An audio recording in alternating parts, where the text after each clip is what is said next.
আসসালামু আলাইকুম।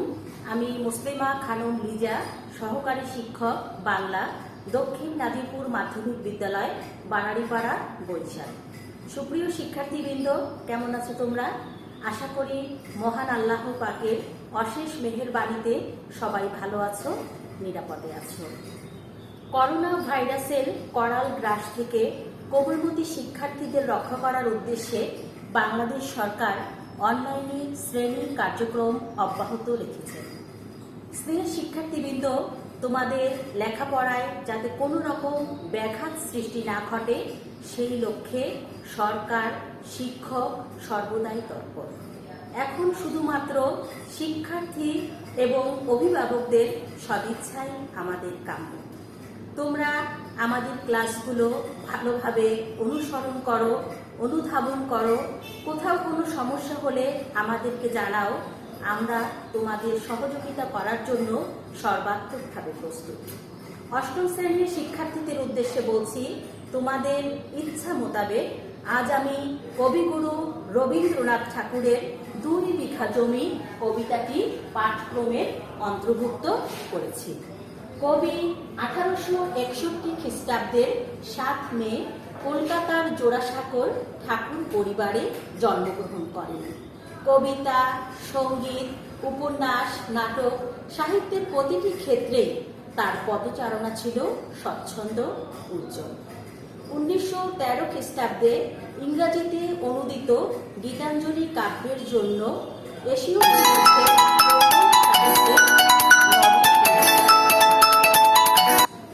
প্রিয় শিক্ষার্থীবৃন্দ, তোমরা পাঠ্য বইয়ের 91 পাতা খোলো। ওখানে বেশ কিছু শব্দের অর্থ, কবি পরিচিতি, পাঠ পরিচিতি উল্লেখ করা আছে। জ্ঞানমূলক প্রশ্নের উত্তর করার জন্য অবশ্যই তোমাদের এই 3টি ধাপ খুব ভালোভাবে আত্মস্থ করতে হবে। 2 বিঘা জমি কবিতাটি কবির চিত্রা নামক কাব্যগ্রন্থ থেকে নেওয়া হয়েছে। শুধু বিঘে 2 ছিল মোর ভুই, আর সবই গেছে ঋণে। বাবু বলিলেন, বুঝেছ উপেন, এ জমি লইব কিনে। বিঘে শব্দটির অর্থ হচ্ছে বিঘা শব্দের চলিত রূপ, জমির পরিমাপ বিশেষ 20 কাঠায় 1 বিঘা। বাবু জমিদার বাবু বলতে বুঝিয়েছেন। উপেন একজন দরিদ্র কৃষক। জমিদার বাবু উপিনের বসত ভিটার জমিটুকু কিনে নিতে চায়। কহিলাম আমি, তুমি ভূস্বামী, ভূমির অন্ত নাই। যে দেখো মোর আছে বড় জোর, মরিবার কত ঠাই। আমি বলতে উপিনকে বোঝানো হয়েছে ভূ অর্থ ভূমি, ভূস্বামী যিনি অনেক জায়গা জমির মালিক। উপিন বলছে যে তোমার জায়গা জমির কোনো অভাব নেই, আমার শুধুমাত্র মরিবার মতো ঠাই এই জমিটুকুই রয়েছে। শুনি রাজা কহে, বাপু জানো তো হে, করেছি বাগান খানা, পেলে 2 বিঘে, প্রস্থেও বিঘে, সমান পরিধি টানা। বিঘে অর্থ দৈর্ঘ্যের পরিমাপ বিশেষ। রাজা বলছে, তুমি তো জানো আমি একটা বাগান করেছি, তোমার 2 বিঘা জমি পেলে আমার বাগানটি দৈর্ঘ্যে ও প্রস্থে সমান হবে, ওটা দিতে হবে। কহিলাম তবে বক্ষে চুরিয়া পানি, সজল চক্ষে করুণ রক্ষে, গরিবে ভিটেখানি। বক্ষে অর্থ বুকে, সজল চক্ষে চোখ ভরা জল। চোখ ভরা জল নিয়ে উপেন জমিদার বাবুর কাছে তার ভিটেখানি রক্ষা করার কথা বলল। সপ্তপুরুষ যেথায় মানুষ, সে মাটি সোনার বাড়া, দৈন্যের দায়ে বেঁচে বসে মায়ে, এমনই লক্ষ্মী ছাড়া। সপ্তপুরুষ অর্থ পূর্ববর্তী 7 প্রজন্ম। দৈন্যের দায়ে শব্দটির অর্থ হচ্ছে অভাবের তাড়নায় লক্ষ্মী ছাড়া দুর্ভাগা। উপেন বলছে, আমার 7 পুরুষ যেখানে বসবাস করে আসছে সে জমি আমি কেমন করে বিক্রি করব। আখি করে লাল রাজা ক্ষণকাল, রহিল মৌন ভাবে, কহিলেন শেষে ক্রূর হাসি হেসে, আচ্ছা সে দেখা যাবে। আখি অর্থ চোখ, ক্ষণকাল কিছু সময়, মৌনভাবে চুপচাপ। ক্রূর হাসি হেসে অর্থ নিষ্ঠুর ভাবে হেসে। রাজা কিছু সময় চুপচাপ দাঁড়িয়ে রইলেন, তারপরে নিষ্ঠুর ভাবে হেসে বললেন, আচ্ছা, সে দেখা যাবে। পরে মাস দেড়েক থেকে মাটি ছেড়ে বাহির দৈন্য পথে করিল বিক্রি, সকলই বিক্রি মিথ্যা দেনার ক্ষতে। ডিক্রি অর্থ আদালতের হুকুম বা নির্দেশনামা, ক্ষতে অর্থ ঋণের দলিল। আদালতের নির্দেশনামা নিয়ে জমিদার উপেনের জায়গাটুকু জোর করেই দখল করে নিল।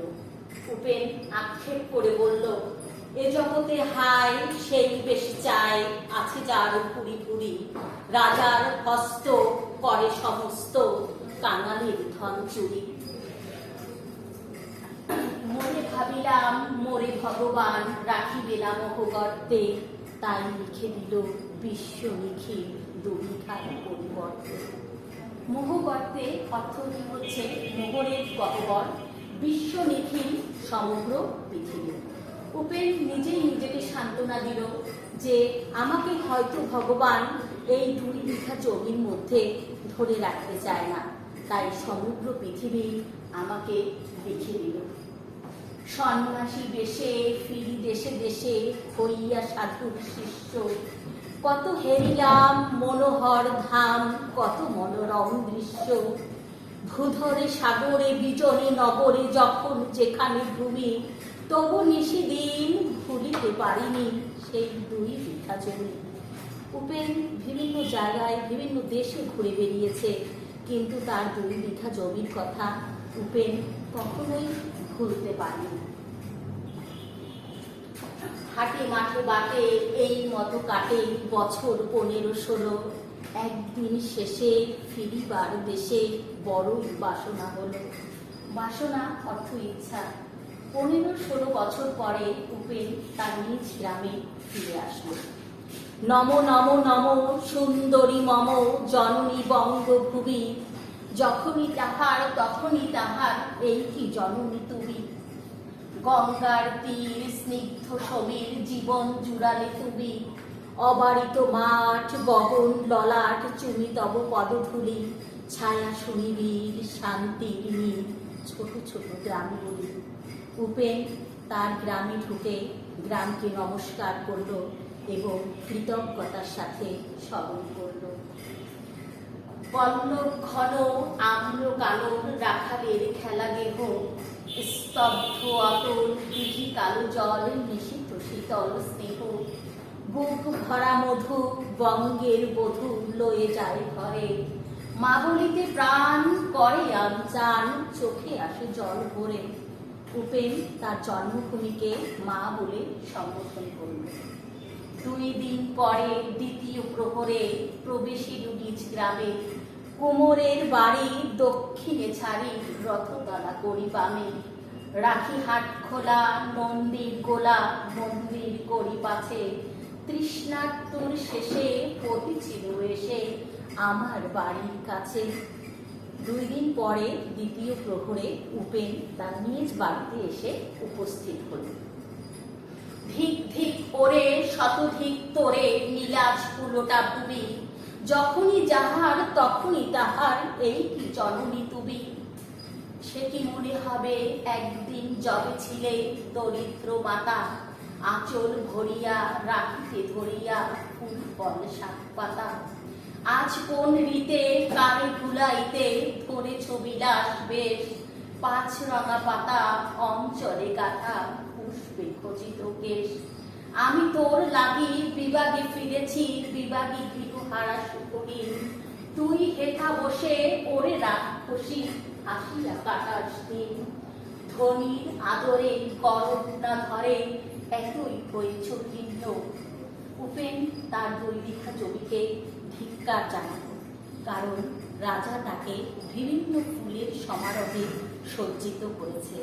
তাই উপেন কষ্টে দুঃখে এই কথাগুলো বলেছে। কোনোখানে লেশ নাহি অবশেষ সেদিকে কোনো চিহ্ন, কল্যাণময়ী ছিলে তুমি ওই ক্ষুধাহারা সুধা রাশি। যত হাসো আর যত করো সাথ, ছিলে দেবী হলে দাসী। উপেন বলছে আক্ষেপ করে, দুঃখ করে, যে তুমি আর যতই হাসো, যতই সাজো, একদিন তুমি ছিলে দেবী, আজ তুমি দাসী। বিদীর্ণ হিয়া ফিরিয়া ফিরিয়া চারিদিকে চেয়ে দেখি, প্রাচীনের কাছে এখনো যে আছে সেই আম গাছ। একই মন খারাপ করে উপেন বিভিন্ন দিকে তাকাতে থাকলো, আর দেখলো তার লাগানো একটি আম গাছ এখনো আছে। একা একা মনে বসি তার তলে, নয়নের জলে শান্ত হইল ব্যথা। একে একে মনে উঠিল স্মরণে বালককালের কথা। সেই মনে পড়ে জ্যৈষ্ঠের ঝড়ে রাত্রে নাকি ঘুম, অতি ভোরে উঠি তাড়াতাড়ি ছুটি আম কুড়াবার ঘুম। উপেন আম গাছের নিচে বসে তার শৈশবের স্মৃতিচারণ করতে লাগল। সেই সুমধুর স্তব্ধ দুপুর, পাঠশালা পালায়ন, ভাবিলাম হায় আর কি কোথায় ফিরে পাবো সে জীবন। উপেন আক্ষেপ করে বলছে ছেলেবেলার শৈশবের সেই সোনালী দিনগুলো আর ফিরে আসবে না। সহসা বাতাস ফেলে গেল শ্বাস, শাখা দোলাইয়া গাছে, দুটি পাকা ফল লোভিল ভূতল আমার কোলের কাছে। বাতাসে উপেনের কোলের কাছে এসে দুটি পাকা আম পড়ল। ভাবিলাম মনে বুঝি এতক্ষণে আমারে চিনিল মাতা, স্নেহের সে দানের বহু সম্মানে বাড়ি ঠেকানো মাথা। উপেন অত্যন্ত মায়া মমতার সাথে আম দুটিকে হাতে তুলে নিল। হেন কালে হায় জমদূত প্রায় কোথা হতে এলো মালি, ছুটি বাঁধা ওরে সপ্তম সুরে পাড়িতে লাগিল গালি। কহিলাম তবে আমি তো নীরবে দিয়েছি আমার সব, দুটি ফল তার করি অধিকার, এত তারে কলরব। চিনল না মোরে, নিয়ে গেল ধরে কাটে তুলে লাঠি গাছ। বাবুঝি হাতে পারিষদ সাথে ধরিতেছিলেন মাছ।